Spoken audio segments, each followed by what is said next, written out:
Hella fellas.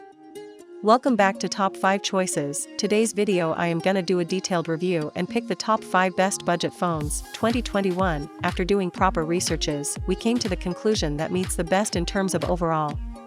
Kindly leave a like if you find this helpful, and I'd appreciate if you subscribe to my channel and turn on post notifications if you haven't. We will be also providing affiliates link to purchase from Amazon. Kindly use to for best offers and purchase from anywhere in the world. We'll be back with more videos.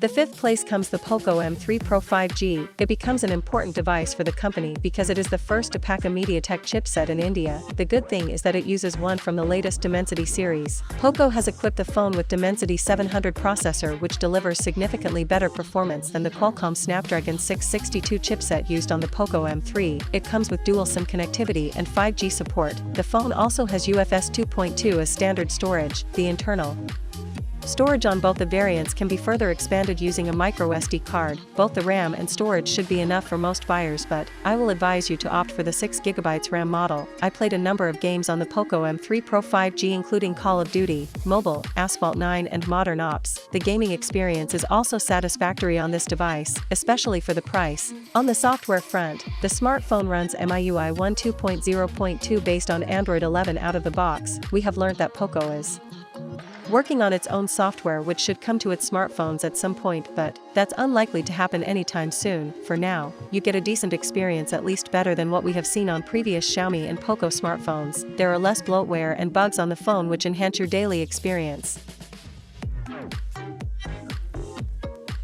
The fourth place comes the Realme Narzo 35G. It performed well in most benchmarks, and surprisingly, scored better than Poco M3 Pro 5G in most of them, although by small margins. The phone achieved scores of 3, 62, 007 and 2.2, as well as 574 and 1777 in Geekbench's single and multi-core tests respectively. Compared to the Aleo G95 SoC in the Narzo 30, the difference in scores was minor. Gaming was a decent experience on the Narzo 35G, with most games running smoothly at default settings. I faced no heating issues as experienced on the Narzo 30, potentially making the Narzo 35G a better choice for gamers. Call of Duty, Mobile worked smoothly but was limited to the medium graphics and high frame rate settings, with most of the effects such as ragdoll, bloom, and anti-aliasing not available. Asphalt 9, Legends worked quite smoothly with only a few dropped frames at the default graphics quality. The game was playable at high quality as well, but would struggle a bit when lots of action was happening. The Realme Narzo 35G offers good battery life for a phone that is this slim. During the review period, it easily lasted me a day and a half with general use, which included a few hours of streaming video, browsing through social media apps, taking a few photos, and gaming. Our HD video loop battery test also showed good results. The phone managed to run for 18 hours and 36 minutes. Charging was a bit slow compared to most smartphones in this segment, with the Narzo 35G reaching 28% in 30 minutes and 53% in an hour. A full charge took 2 hours and 10 minutes. The price range starts from 14,499 rupees.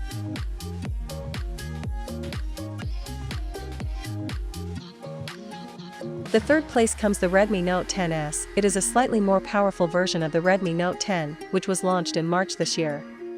The Redmi Note 10 is still a capable smartphone and it managed a good score in our review. Xiaomi claims to have improved upon the Redmi Note 10 by using a different processor, more RAM, and a higher resolution primary camera sensor, all for a small bump in price. The Redmi Note 10S offers very good performance and did not show any signs of slowing down during the review period. There is 6GB of RAM, which makes multitasking quite easy. Call of Duty Mobile ran fine without any issue. It defaulted to the high preset for graphics as well as frame rate. The game was playable at these settings without any drop in performance, and I did not notice any stutters during gameplay. After playing for 10 minutes, I noticed a 3% drop in the battery level, and the top of the phone was slightly warm to the touch. The 5000 mAh battery in the Redmi Note 10S is capable of delivering good battery life. I could use the smartphone for over a day very easily on a single charge. I did not notice any abnormal battery drain either. In our HD video loop test, the phone managed to run for 17 hours and 26 minutes, which is a good score. Xiaomi bundles a 33W charger in the box, which took the smartphone from 0 to 40% in 30 minutes and to 67% in an hour.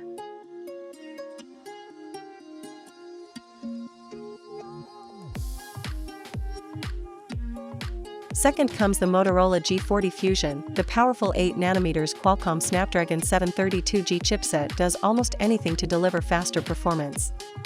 Perfectly matched to the CPU, it offers a maximum clock speed of 2.3 GHz. Your games look more realistic due to the presence of the Adreno 618 graphics unit. You have a huge space to store memorable photos, videos, or apps. The base variant comes with 4 GB of RAM and 64 GB storage, but you can choose the superior variant with 6 GB and 128 GB storage. However you want more, you get it with the micro SD card that allows storage up to 512 GB.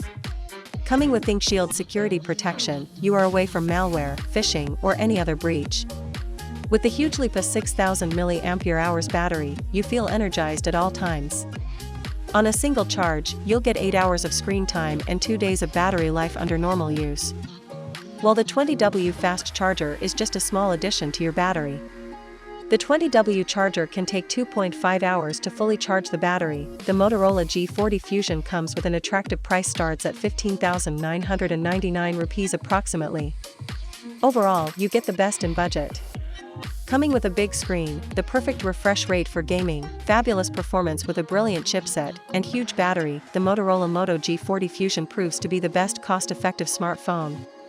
Not to forget that there is no 5G support, so if you are not looking for a 5G phone, the Moto G40 Fusion is the best option for you.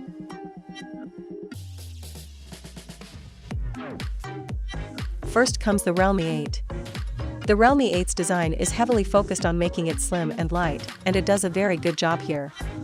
The all-plastic body helps it achieve a comfortable weight of just 177g, and it isn't very thick either at 7.99 mm. The big change compared to the Realme 7 lies in the display, which is a 6.4-inch Super AMOLED panel with a Full HD Plus resolution, rather than an LCD panel.